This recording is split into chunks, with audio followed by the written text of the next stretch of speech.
A young woman killed, a man injured, and a dog gunned down. Investigating a targeted shooting in Markham. Tonight, shock and concern from neighbors. The same home hit by gun violence multiple times in the past.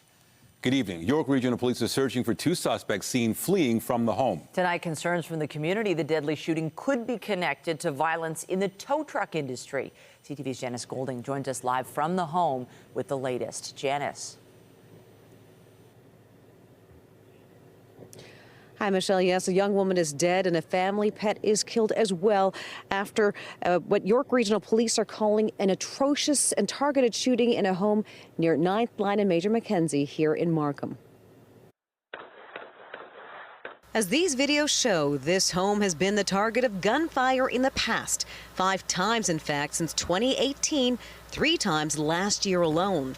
What makes this incident more concerning, though, is that the shooting occurred within the home, whereas previous incidents occurred where shots were fired at the house from a distance. And this time, not only did the shooting take place inside the home, but this time the shooting was deadly.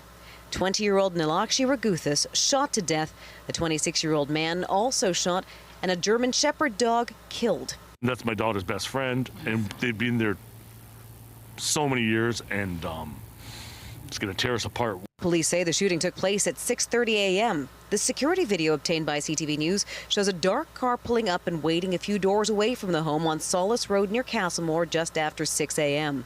2 suspects were seen fleeing the residence and entering a newer model 4-door black Acura TLX. Today's shooting sending shockwaves through the neighborhood. We thought all finished, but so surprises happened. But very sad what happens. I'm scared, but what are you going to do upset? I'm scared. It's tragic, absolutely tragic. I feel for the family. I feel for the surrounding neighbors. I think the neighborhood at large has been probably on edge. Still, many neighbors say they saw this coming. I figure with so many what I would have perceived to have been warning shots targeting the exterior of the house, I imagine this was something very personal and potentially was going to come to a point where it would be deadly. And here we are today. While police will not confirm whether the shooting is related to a tow truck turf war, many area residents say people who live inside the home are connected to the industry. They own part of the business. And CTV News has obtained City of Toronto Licensing Tribunal documents which indicate a Navith Raguthis, whom federal records associate with the home in question, was granted a probationary tow truck driver's license in January 2023. Everybody else feels fear on the neighborhood, and we're not able to answer any real questions because they haven't caught anybody. Neighbors say 5 people lived in the upper portion of the home with 2 others in the basement, and they say they are concerned there will be more gunfire. The person who's deceased may not have been the target, which would have me to believe that this is potentially not over. To date, no arrests have been made in connection to any of the shootings at this home.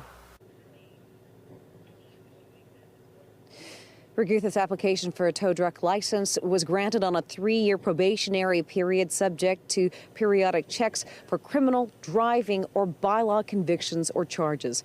Reporting live, I'm Janice Golding. Now back to Nathan. Thank you, Janice.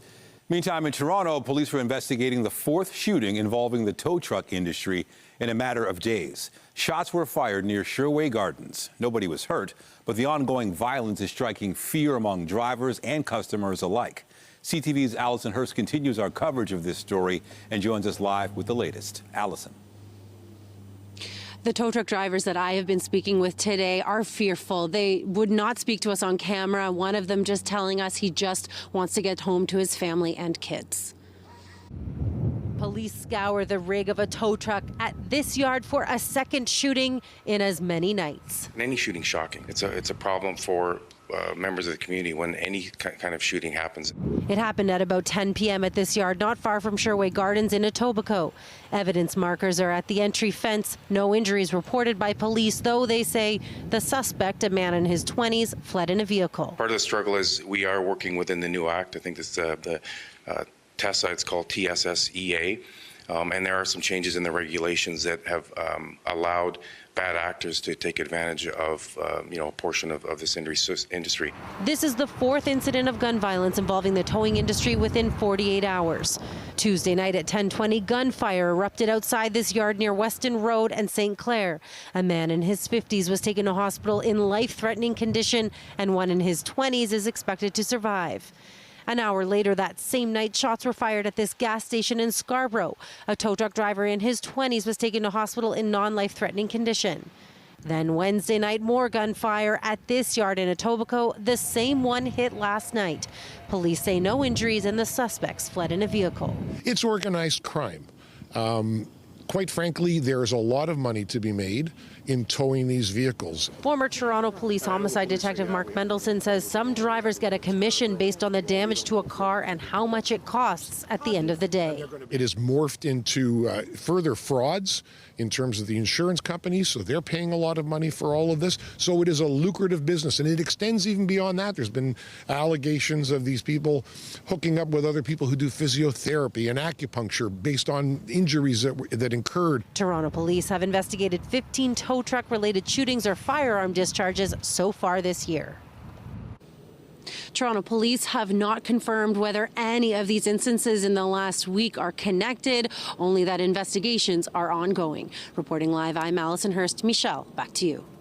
Thank you, Allison. Also tonight, another day, another curveball courtesy of President Trump, now threatening to impose reciprocal tariffs on Canadian dairy and lumber as early as today.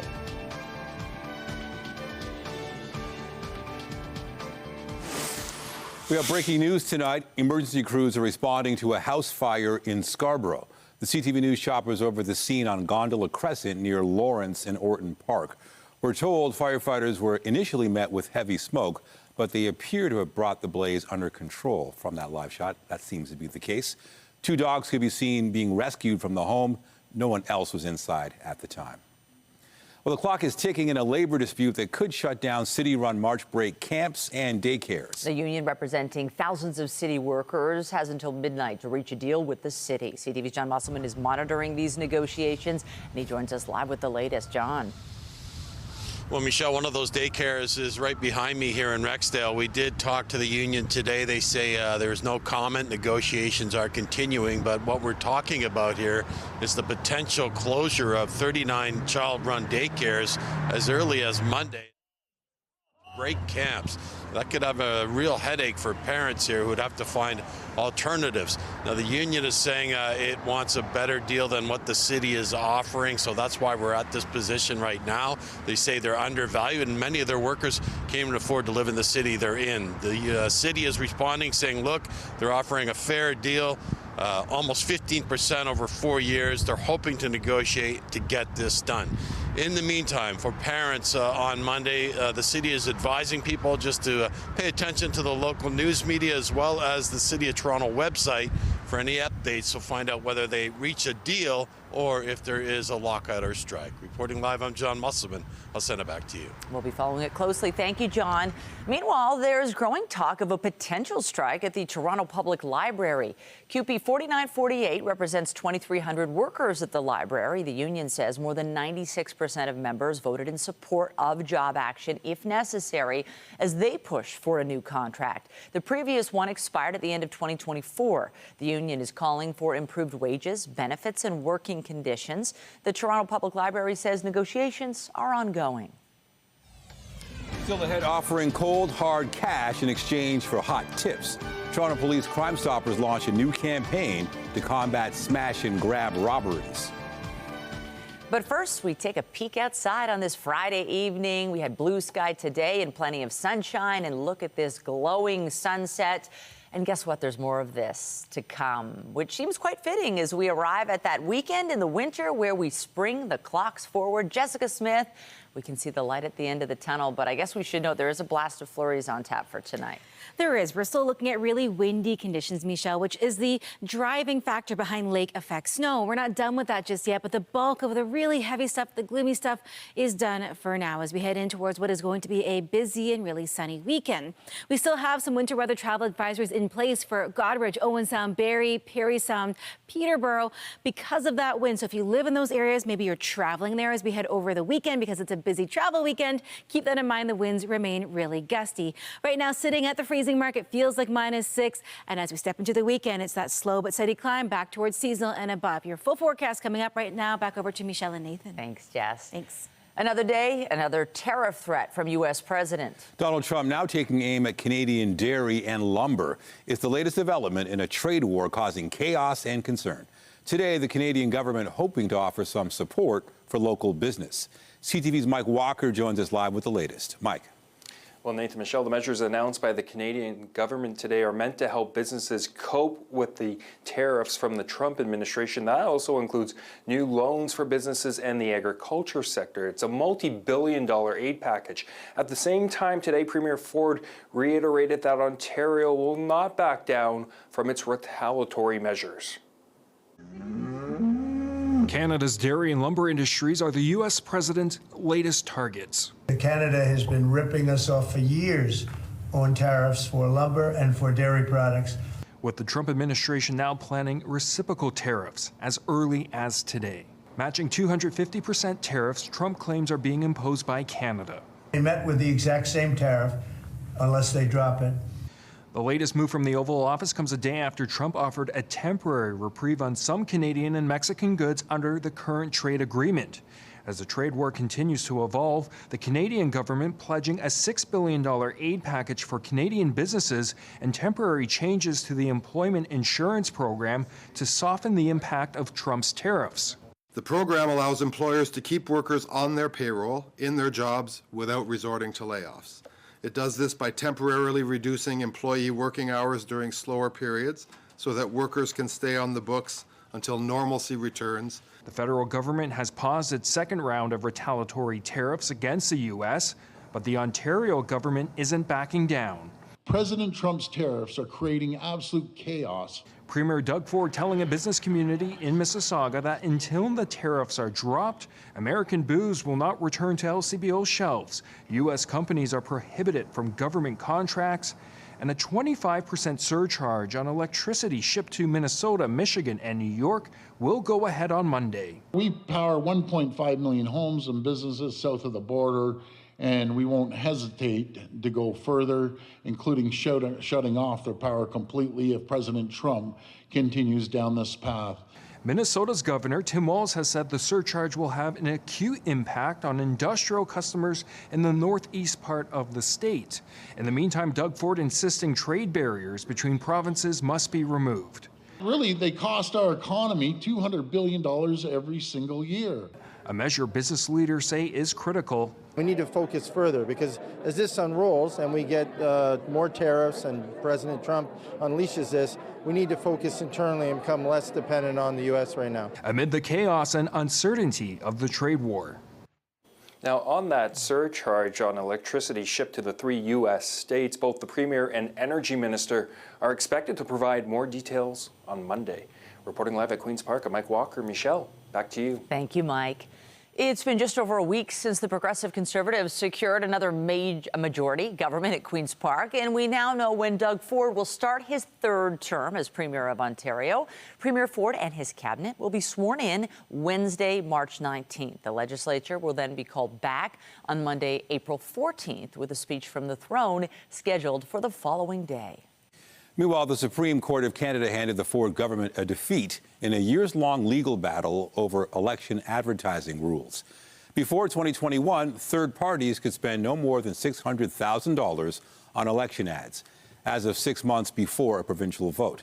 The PC government then extended the restricted period to a full year with no increase to the spending limit. The country's top court ruled 5-4 today. The law disproportionately violated the constitutional right to vote. The province argued the provision was necessary to prevent outside influence in elections. But the group that led the challenge said Premier Ford was trying to silence critics. When we have an election like we had and he's using your tax dollars, he's off in Washington, spouting his talking points, and you don't hear any of the community groups, and you don't hear the voices of nurses and teachers and PSWs and the rest of those groups, that's a problem. In response to the Supreme Court decision, the Premier's office tells CTV News, having just finished the election in which the people gave Premier Ford and our government a strong mandate, this decision has no immediate impact. will review the decision and determine next steps in due course. Violent, costly, and destructive. Toronto police are taking a new approach to tackle smash and grab and other robberies. They're offering cash rewards in the hopes of curbing the crime that has grown in recent years. CTV's Beth McDonnell has the details. Around the GTA, thieves are stealing jewelry, alcohol, meat, and more, and reselling it for less on the street. Police say there's demand for the discounted merchandise, and it's funding criminal networks. The new Crime Stoppers campaign aims to curb this organized crime and put up to $500 in the pockets of people who provide anonymous tips to police. If you are out there and you are purchasing these things that should be purchased in a retail store, you should question that. The messaging in the campaign highlights while the stolen products may be cheaper, the meat could make you sick and items purchased could be knockoffs. Buyer beware. If you're buying something that you know costs this much and you're buying it for a cheaper cost, then you should be aware of the, where did you find this product? Where did you get this product? And why am I purchasing this product? Hello, I'm calling 911 right now. From smash and grabs to crashing vehicles into stores, thieves are taking extreme measures to steal. It's happening at independent stores, but also big chains, say police, like Costco, Home Depot, Walmart, and the LCBO. The damage, it's costing Canadian retailers more than $9 billion. There's a lot of money to be made in this area, and so it's they're exploiting it. But thankfully, with the help of Crime Stoppers providing these rewards, but also like the dedicated units that we've stood up to be able to address this. About 3 months ago, Toronto Police started a retail crime unit with 4 officers dedicated to investigations. Since, there's been an average of more than 4 reports of retail robberies coming in every day. Retailers now have a direct line to law enforcement to be able to report the incidents and seek advice on crime prevention. The Retail Crime Unit also works in partnership with private securities. So far, the unit has recovered $8,000 in stolen goods and made 45 arrests. Police hope with the help of the public much more can be accomplished. Rewards for tips on retail theft are available until April 6th. Beth McDonnell, CTV News. Hamilton police are sharing new details about a deadly shooting in Stony Creek early yesterday morning. At around 4:20, police responded to 911 calls in the area of Highway 8 and Fruitland Road. They found 2 crashed vehicles that had previously been reported stolen and a teen boy in one of them with gunshot wounds. He would later die in hospital. Police have identified him as 16-year-old Faizan Awan from York Region. Detectives now say at least 3 vehicles were pursuing the victim before this crash, and multiple people then opened fire. Investigators haven't said what may have led to the chase. We need to learn more about Faizan's life and his movements in the days leading up to this, and we rely on the community to come forward. There's people out there with answers. We know people ran away on foot, so there's people that have information to give us, and we encourage those people to come forward and provide us the information we need. Police say they're also collecting CCTV footage from the area, and they believe this was a targeted shooting. Emergency crews responded to a serious crash in Whitby this morning. It happened at around 8 a.m. Police and paramedics responded to the scene near Lake Ridge Road and Pellet Shock Drive for a crash involving a tractor trailer and another vehicle. Police say one person was transported to a trauma center in life-threatening condition. The roadway has been closed in the hours, but it's since reopened. There also was another crash at the same time over in Oshawa. 2 drivers were sent to hospital with life-threatening injuries after colliding near Simcoe and Howden.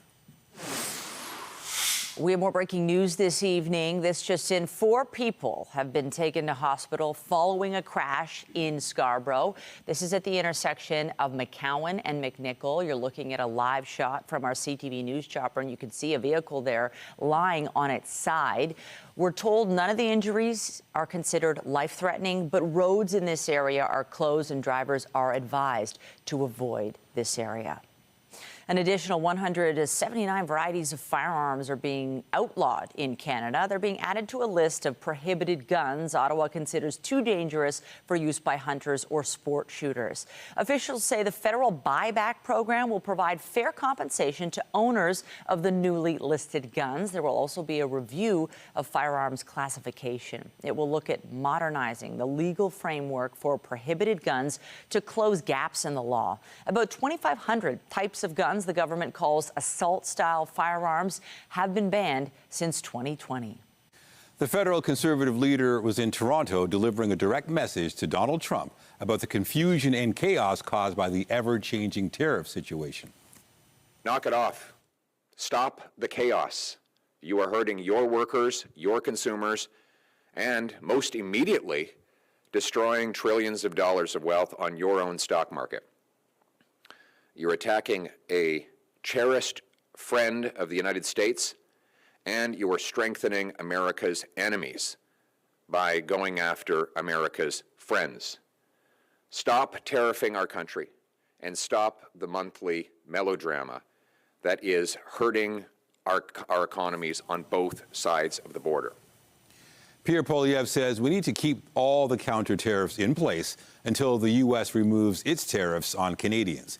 He also said he would amend the Conflict of Interest Act if elected Prime Minister to close what he called the Carney loophole. The change would ensure all party leadership candidates have to disclose financial holdings to the Ethics Commissioner within 30 days of becoming an official candidate and make them available to Canadians within 60 days. Carney is the perceived frontrunner to replace Justin Trudeau as Liberal leader and Prime Minister. The winner will be announced on Sunday. In a bid to end Russia's war on Ukraine, President Donald Trump says he is strongly considering sanctions and tariffs against Moscow. The penalties would be imposed until a ceasefire and peace agreement is reached with Ukraine. They would include large-scale sanctions on Russian banking. The U.S. president has already paused military aid and intelligence sharing to Ukraine. It is an attempt to get Kyiv to accept a truce deal. And in another development today, Trump sent a letter to Iran's leaders seeking to negotiate a nuclear deal. Medical examiners in New Mexico say actor Gene Hackman and his wife died from natural causes. The cause of death for Mr. Gene Hackman, aged 95 years, is hypertensive and atherosclerotic cardiovascular disease, with Alzheimer's disease as a significant contributory factor. The bodies of Hackman and Betsy Arakawa were discovered in their home last month. The two-time Oscar winner died of heart disease, while his wife died from hantavirus. The couple was active in Santa Fe's art community and culinary scene, but lived a private life in later years. In Rome, Pope Francis is continuing respiratory and physical therapy, part of his treatment for double pneumonia. The Vatican says he had a good night's rest and is still stable. He is receiving high flows of supplemental oxygen to help him breathe. Doctors say they didn't expect to give another medical update until tomorrow, given his continued stability. Yesterday, the Pope released an audio message thanking people for their prayers. He's been in hospital for 3 weeks now. An American space exploration company has been forced to end its mission to the moon. This lunar lander missed the mark by more than 250 meters, yesterday ending up in a frigid crater. Now, the Athena craft wound up on its side about 160 kilometers from the South Pole. Intuitive Machine says because of various factors, including the orientation of the solar panels, its lander is not likely to recharge. But Athena was able to activate a few experiments, including collecting 250 megabytes of data for NASA. Coming up, eyes in the sky. Brampton aims to crack down on crime, investing millions in high-tech cameras to give police a better shot at catching criminals. And I'm Pat Foran. Coming up on Consumer Alert, many families are starting their March break vacations. If you're flying south to a sunny destination, you should know there are travel warnings to some countries due to an uptick in crime and power shortages. I'll have the details. That's just ahead. And it's that time of year. The clocks spring forward this weekend. Sunday at about 2 a.m. If your clocks don't do it automatically, this is your early heads up just to make sure that you check. We lose that little bit of time, but we also get more sunlight. Your sunset on Sunday after 7 p.m. And then we officially kick off spring, or the spring equinox anyways, as we head in towards March 20th. Coming up, your full forecast, including what you can expect for March break. And stay with us. We have another full night of great shows for you right here on CTV.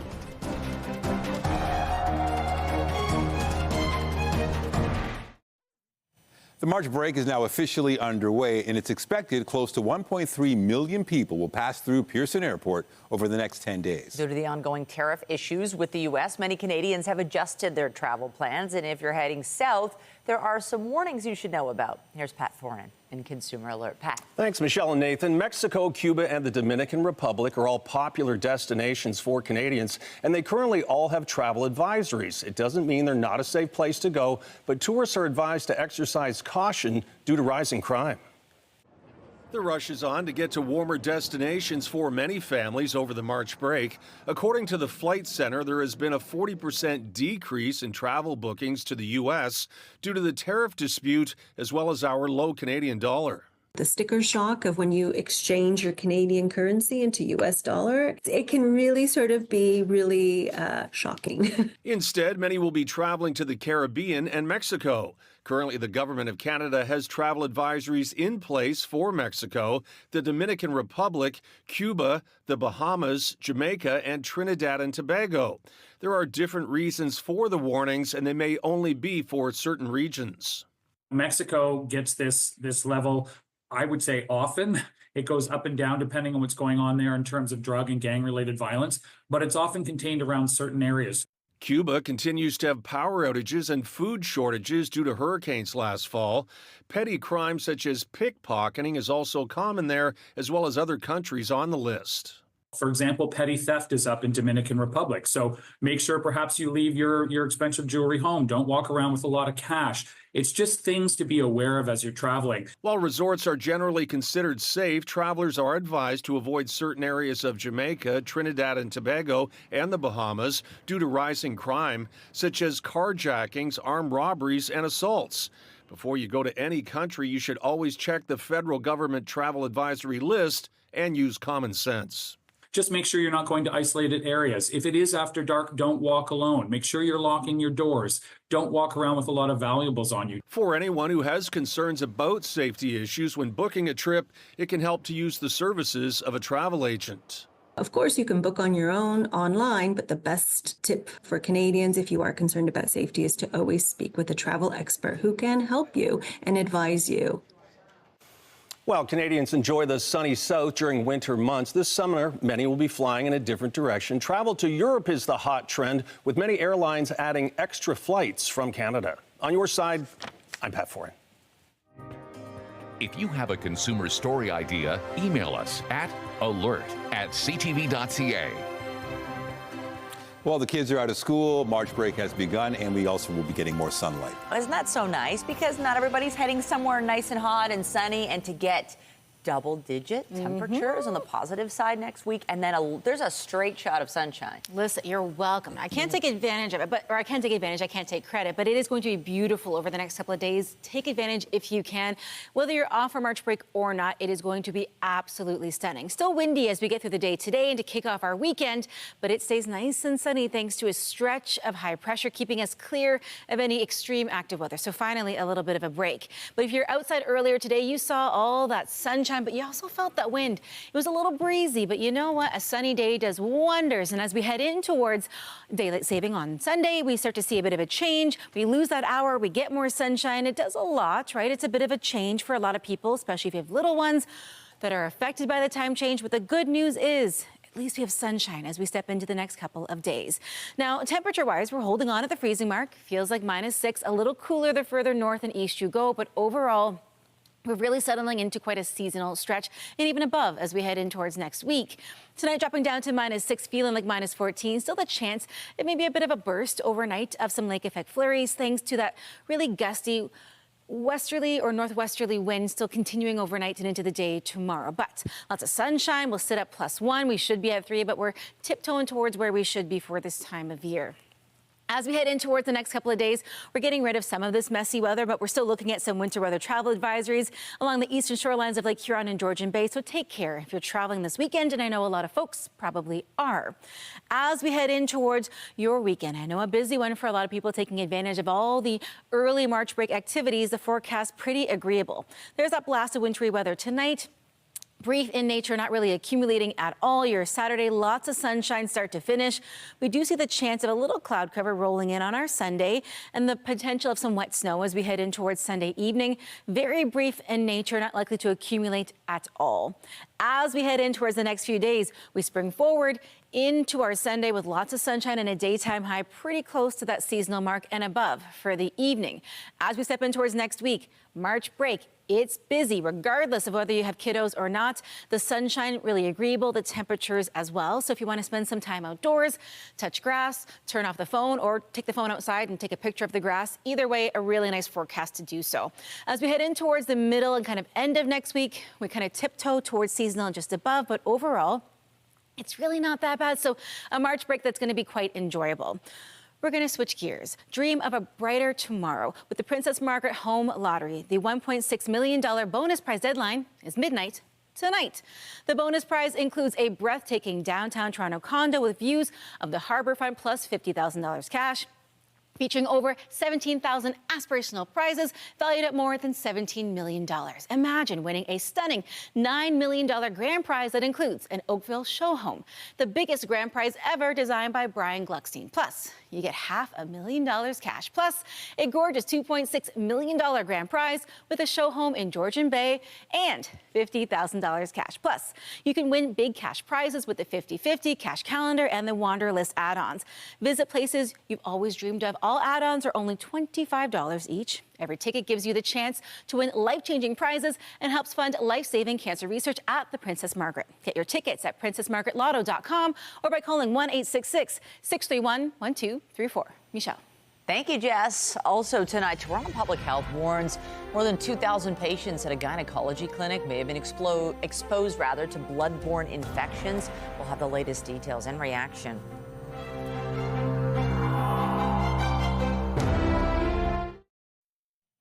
Toronto Public Health has issued a warning to about 2,500 patients of a Toronto gynecology office, informing them they may have been exposed to a blood-borne infection. Officials say it was the result of improper cleaning of medical instruments. CTV's health reporter Pauline Chan has the details.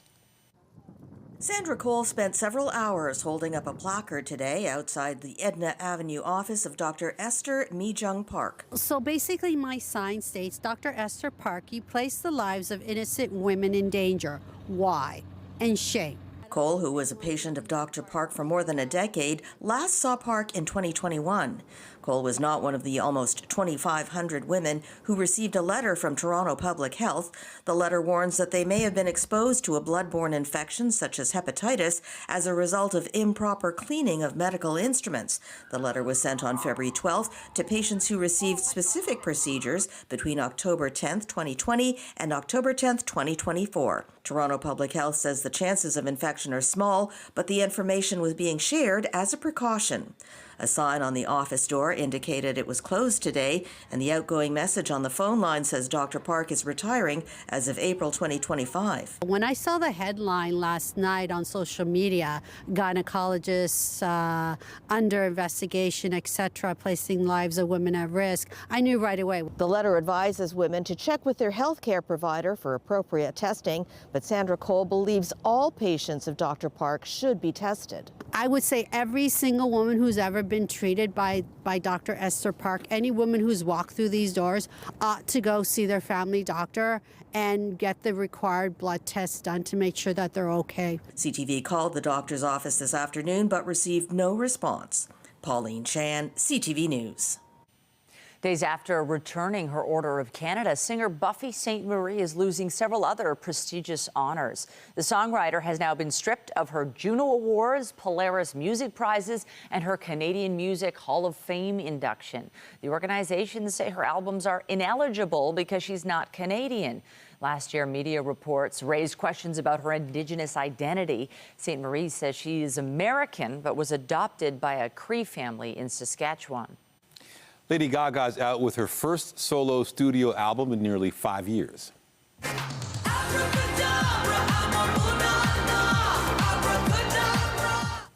The singer had already shared a few tracks and music videos, including most recently for her song Abracadabra. The album's titled Mayhem. Lady Gaga said it was inspired in part by an attempt to return to the pop music her earliest fans loved. It also features her Grammy Award-winning duet with Bruno Mars called Die With a Smile. Well, as Canada, the U.S. and Mexico prepare to host the 2026 FIFA World Cup, the organization's president is weighing in on the idea of Drake performing at the halftime show. FIFA President Gianni Infantino was at the White House today discussing efforts to prepare for the tournament.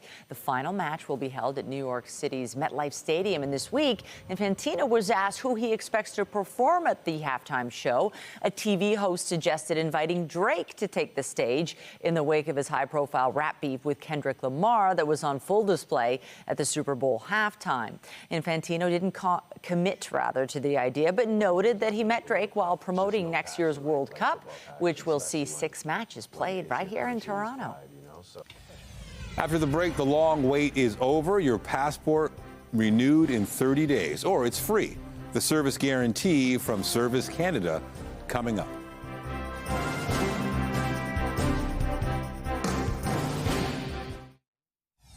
Tragic, absolutely tragic. I feel for the family, I feel for the surrounding neighbors.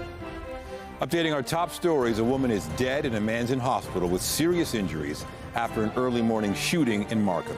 It happened at a home on Solace Road, which had been targeted by gunfire multiple times in recent years. The victim has been identified as 20-year-old Nilaksha Raguthis. A dog was also killed. Police say they're looking for 2 suspects.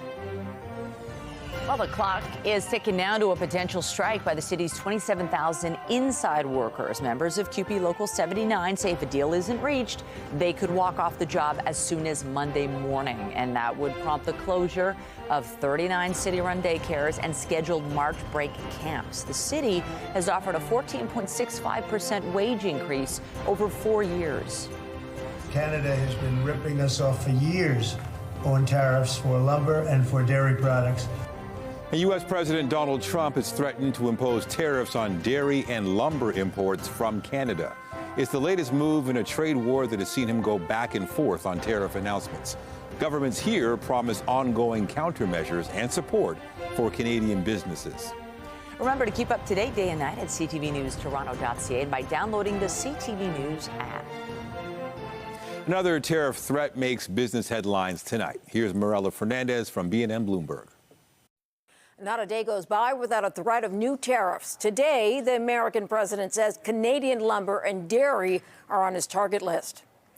Again, Trump is keeping people guessing about exactly when these tariffs would take effect and how much they would be. Only yesterday, goods covered under the CUSMA trade deal were exempted from the 25% American tariff introduced on Tuesday.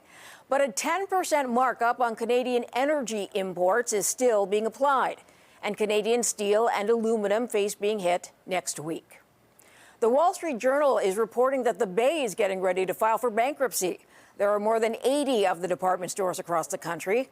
Hudson's Bay is one of the oldest companies in North America. It has been owned by a private equity firm since 2008. And back to the trade war, which is being blamed for the lull in hiring last month.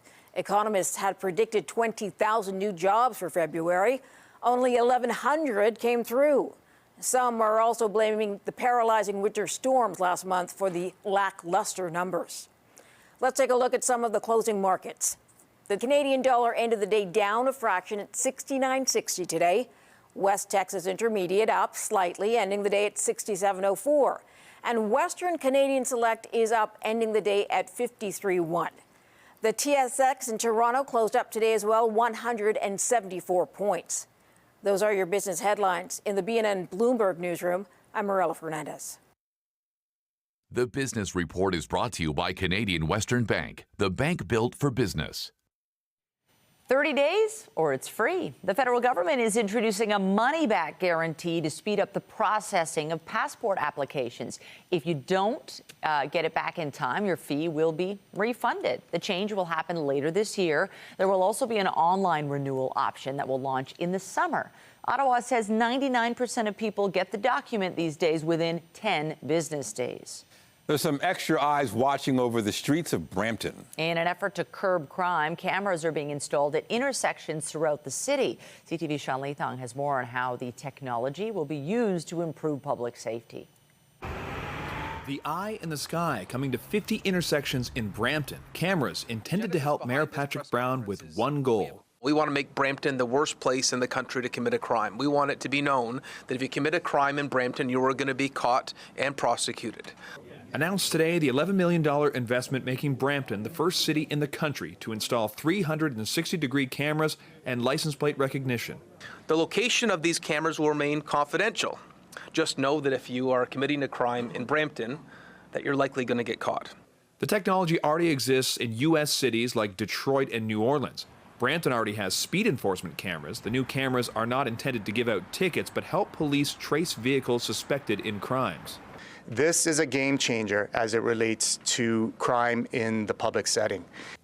Peel Police vehicles already have ALPR technology that can read license plates. This same technology will be used in intersections and can automatically notify authorities of a license plate suspected in crimes and image detection transmitting video evidence in real time. But they say people are not targeted. The technology does not include a facial recognition portion where the cameras will detect faces against any type of database that belongs to police. It's completely out of scope for this. When asked about the privacy of those who may be filmed using these cameras, Mayor Patrick Brown pushed back. If you're committing a crime in Brampton, you have no privacy. If you want privacy and want to commit a crime, go to another community. It's no longer the case in the city of Brampton. And while the locations of these cameras are not being disclosed, there are currently cameras operational. All 50 cameras will not be operational until the end of the year. Sean Leithong, CTV News. To sports, Scott, Lawton is coming home to the GTA. The Maple Leafs acquired the Oakville native today before that 3 o'clock NHL trade deadline. Philadelphia parted ways with the forward after 12 seasons. Lawton had 11 goals and 27 points in 60 games this season. The Leafs also get a 4th and 6th round draft pick. It was a whirlwind day for Lawton, who found a moment to chat with TSN Trade Center crew. Where do you feel yourself fitting in with the Toronto Maple Leafs? Have you had any discussions yet? I know you only found out 10 minutes ago. Did you have a chance to have a conversation with Brad Treliving yet? No, I haven't even called my mom, so this is the first one. So, yeah, I got to call my wife and head home here and figure it out from there. But, yeah, you guys got me first. The Flyers received Nikita Gurbenkin and a 2027 conditional first-round pick in return. Toronto also added some grit to its blue line today, bringing in Brandon Carlo from the Bruins. The 6'5" shutdown defenseman is scheduled to become an unrestricted free agent at the end of the 2026-27 campaign. Forward Fraser Minton is part of the package going to Boston. They were kept off the board. In front, they score! Just like that! And the Scepters were on the ice last night, hosting the league-leading Montreal Victoire. Scepters star Natalie Spooner got on the board early in the first with a goal, her first goal of the season. She'd add another one as the Scepters went on to win the game 4-1. Spooner missed most of the season so far because of injury. The Scepters are back on the ice Sunday to face the Minnesota Frost. Here's Walter. Walter puts it up. Meanwhile, the Raptors are looking for their 3rd straight win tonight. Toronto beat the Magic Tuesday, and they host the Utah Jazz this evening. Tip-off shortly after 7:30. And just ahead, mapping out March break plans. No school for kids next week and plenty of options to enjoy the free time. A snapshot of the possibilities for fun.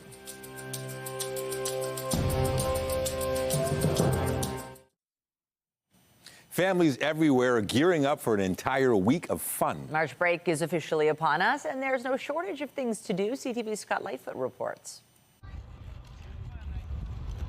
At the Pat Bailey Square rink in Ajax, 7-year-old Malcolm isn't sure what's in store for next week. What are you going to do for March break? I don't know. You don't know? No. But according to his dad, there will be plenty of camps and activities to fill the time. From those who are too young to understand it. Next week is March break. Do you know what that means? It means no school. So what do you want to do all week when you have no school? What do you want to do? Take a nap. to those old enough to realize it's a chance for an escape. What are we doing for March break? We're going to Ottawa. Going to Ottawa? Yeah. For what? Vacation. To those who don't plan to do much with their March break. We don't got to do schoolwork. We got to sleep. We got to sleep. For a week? Yeah. Go on my phone. This is like the gold part. Just lay in my bed and on this, okay? If you're looking to leave the house, there are plenty of options. It's kind of early days. We hope that we'll get a good run if it keeps being. These temperatures are kind of perfect now that it is a little bit warming up. From a celebration of sap and syrup at the Courtright Conservation Area. We've got a maple syrup festival happening where you can learn about how we've made maple syrup, or how maple syrup has been made through the ages. To a similarly sweet indoor carnival, Springfest at the Markham Fairgrounds. Whether it's indoors or outdoors, it won't involve getting up early for class. We never get to sleep in or stay up late. Yeah. With homework. Oh yeah, and no homework, no schoolwork. Scott Lightfoot, CTV News. I do like taking a nap and sleeping. The nap, the phone. But for the entire break? You know what? You've earned your break. Enjoy it. Yes. And the weather will be nice. And you have to get outside a little bit. I know you want to be on your phone, but like touch grass, go outside and bring your phone with you. But the weather will be beautiful. We have a fantastic March break forecast for getting outside, whether you're working or just enjoying your time off. A few clouds out there. We're watching for the chance of maybe a burst of flurries this evening thanks to strong westerly winds, but nothing to accumulate. It will not snow on your March break parade. We're looking at 0 right now, feeling like -6. And as we get ready to spring forward with those clocks, don't forget, I know not all the devices in our homes automatically change, so just check on that as you get into your Sunday. And the sunset after 7 p.m. I'll take it. And all that sunshine, double digits, it's a win. Winning, yes, indeed. Thank you so much, Jess. That's it for us, but Heather Butts has you covered tonight at 11 for CTV National News, followed by Natalie Johnson with our next local newscast at 11:30. In the meantime, our coverage continues anytime on CP24 and online at ctvnewstoronto.ca. For Jessica Smith and the whole team here at CTV News, thanks for watching and have a great night.